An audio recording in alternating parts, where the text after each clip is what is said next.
Welcome to Click to Startup, an entrepreneurial video series where we invite subject matter mentors to answer our most frequently asked questions from startup founders and small business owners via quick and easy how-to videos. My name is Jillian Bradley, and I'm the program coordinator for the Opportunity Machine, Lafayette Center for Entrepreneurs. If you would like to submit a question on an entrepreneurial topic to be answered in an upcoming video, please email us at hello@opportunitymachine.org. Our speaker for today is Cathi Pavy, Chief Creative Officer for Pavi Studio, here to share best practices in creating a marketing engine for your business. Thank you, Jillian, and thanks for having me.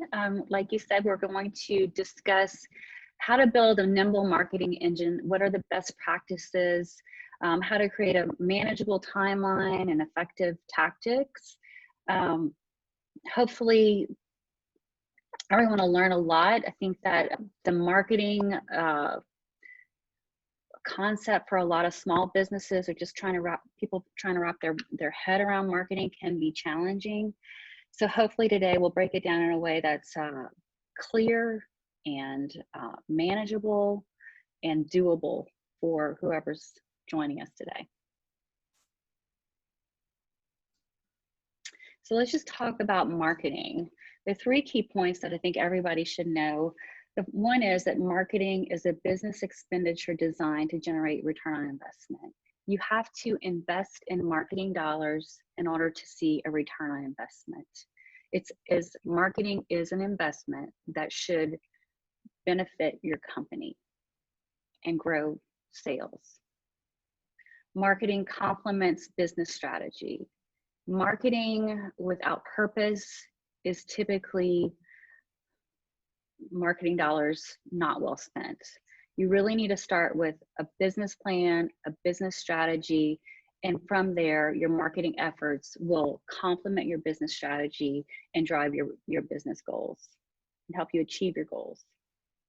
Marketing should be a priority 24/7, 365 days a week. You can market in small blitzes, or sometimes people will market like one product at one time for a couple of weeks, and they'll probably receive and see benefit when they do that. But the thing is that that's a short win, and marketing is about the long game, just as business strategy is. So let's break down the marketing conundrum. A lot of times, these are the challenges that I hear business owners and clients talk about. People don't understand marketing. Maybe one key factor is inexperience. Or lack of knowledge. They don't understand marketing. They don't trust it. They just don't know their way around marketing. Maybe they don't have capacity. Maybe they're busy running their business, taking care of operations, HR issues. Maybe sometimes businesses have too many marketing platforms. That can be a real challenge for people. They don't know what they should use, so they use it all. That is hard to manage.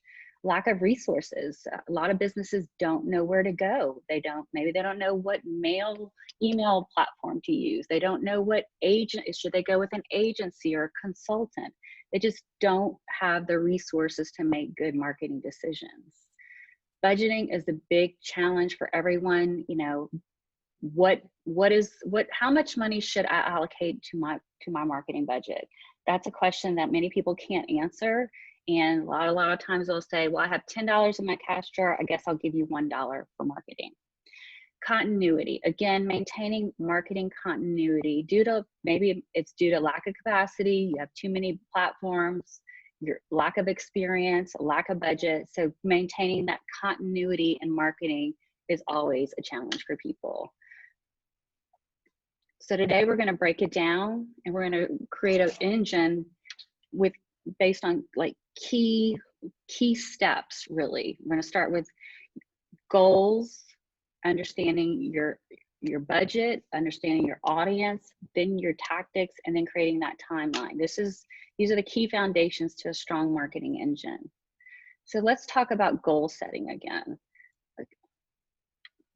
Annual planning is very important. And everyone does it. Typically they'll do annual planning, they set their goals, and a lot of times those plans just end up on the shelf. Well, marketing is there to support your business plan. And the way I like to do it is identify your business goals on an annual basis. You break those annual goals into quarterly goals. And then you break those quarterly goals into manageable tactics that are focused on achieving your quarterly and annual goals. This is important, and this is kind of part of the traction system, right? But this is super important because it helps manage your marketing timeline, because what we're going to look at later is really kind of breaking down your marketing timeline to align with your business goal timeline. So this is an example of goal setting, you know, looking at the long game and then breaking it into shorter distances and then shorter sprints. So you set your 2021 annual goals, right? Then you break those annual goals into quarterly goals. And then there, you take that quarterly goal and you break it down into monthly goals and tactics.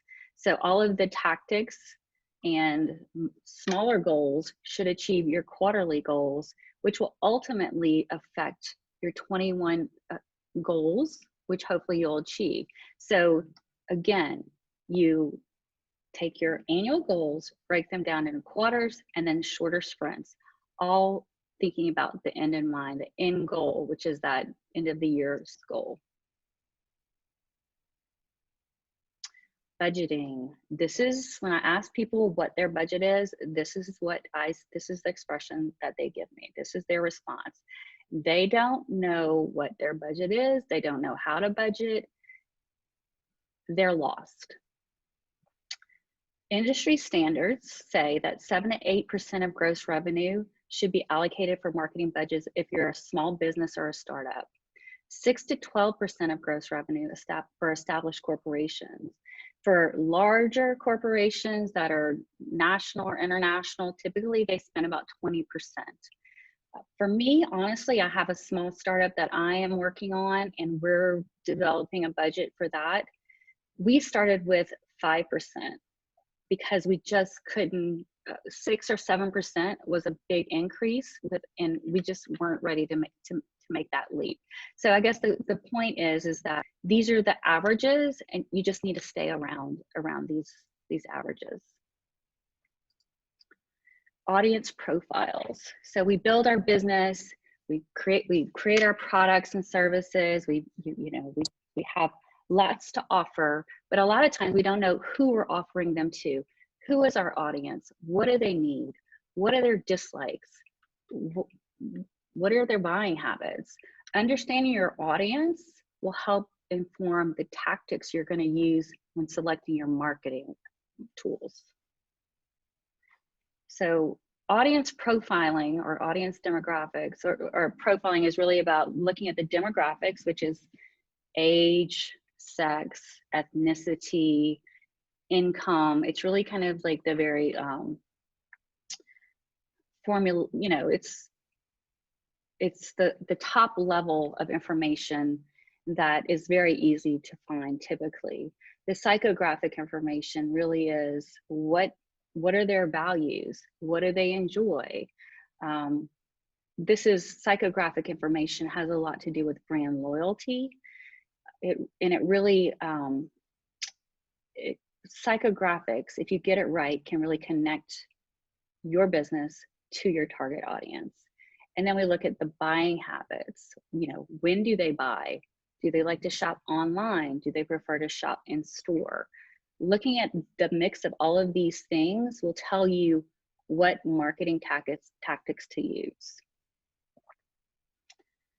And we look at the different types of audiences.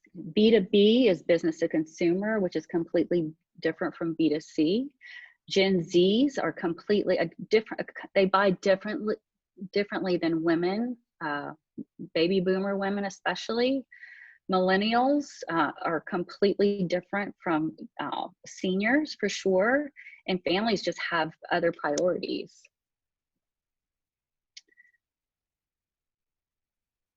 And then we look at our marketing tactics. So again, we look, in order to understand what marketing tactics to use, we need to know what our budget is, we need to understand who our audience is, and we need to make sure that the marketing tactics are working towards return on investment. So we look at the consumer touch points. What touch points do we need to use in order to effectively track performance? How do we get in front of them and know that they're going to take action? When, this is like the consumer behavior, when do we need to target them? Is it in the morning? Is it on Tuesdays and Thursdays? Is it on the weekends? When do they open their emails? Do they enjoy receiving mail in their mailbox? And then customer communications. How are we talking to them? What do they need to hear? Do they prefer a deal, or do they prefer to hear a brand story? What information needs to be communicated to them in order for them to become aligned with our brand and then ultimately take action? So this is an example of when I talk about touch points. So let's just say we've identified that the boomer female is our demographic. She's 55 plus, she makes $120,000 a year. She prefers in-store shopping versus online shopping. She uses social media often. She values customer service and she's a brand loyalist. So this informs the tactics that I'm going to use. So because we know that she's a high social media user, we definitely want to use a social media platform like Facebook or Instagram. A website is a platform, or really kind of like a necessity for all businesses, because it gives your business legitimacy and also provides a resource to customers to, if they want to go and get more information about your business, this is where they're going to go. Their inbox. So most boomers, which I don't have it right here, you know, we know that email marketing works. It's probably the most cost efficient or effective way to really gain sales and customers. You don't want to send them too many emails where they're getting aggravated with your business or want to turn you off. So you have to watch how many times you send somebody an email marketing message. Then the other touch point, maybe mail may be a good tactic for this group, or traditional advertising, and then in-store, the in-store POP, in-store messaging. Those are all things that people don't think about that are really important for driving the overall message. And these are just examples of what tactics could be used. But again, what we have done is we've identified our target audience, we've identified how they shop and their shopping habits to uncover the tactics that we're going to use to market to them. Then marketing repetition. They say that people need to see something 7 times in order for them to take action. This has actually been an industry standard since the 1930s. It was developed a long time ago, but people still use it. The 7-time touch point is important when you look at your timeline and how many times you're going to get in front of your consumer. So now we're going to move into like shaping the timeline. So we've set our annual goals. We know what our budget is. We've identified our audience. We've defined our tactics. Now, what do we do with all of this? How do we put this into a timeline that you, the business owner, can actually manage and implement? Well, we're going to go back to the goal setting diagram. Again, we're going to look at the year in quarters and then in months. So let's just say that we are a coffee shop and we want to increase sales by 8%. Well, we're going to look at our overall year, and we're going to break down our marketing efforts into quarters. And then we're going to break down our sales goals into quarters. So for Q1, 2, 3, and 4, we have 2% sales increase. Then we're going to figure out, what are we going to market? What are we going to market in order to achieve the sales goal? So we broke this down into, okay, for Q1, we know it's the beginning of the year. People are really concerned about their health. So let's focus on light brews. Then Q2, let's focus on pros and favorites, because it's springtime, people are getting out, maybe they don't want to drink coffee. The Thanksgiving's coming, everybody loves a pumpkin spice, so they love our pumpkin spice over Thanksgiving holiday. So let's focus on selling pumpkin spice lattes. And then for Q4, holiday shopping. People love buying gift cards for teachers and their mothers and sisters and brothers. So let's focus on holiday shopping for Q4. So this organization, which is a coffee shop right now, can really be used for any company.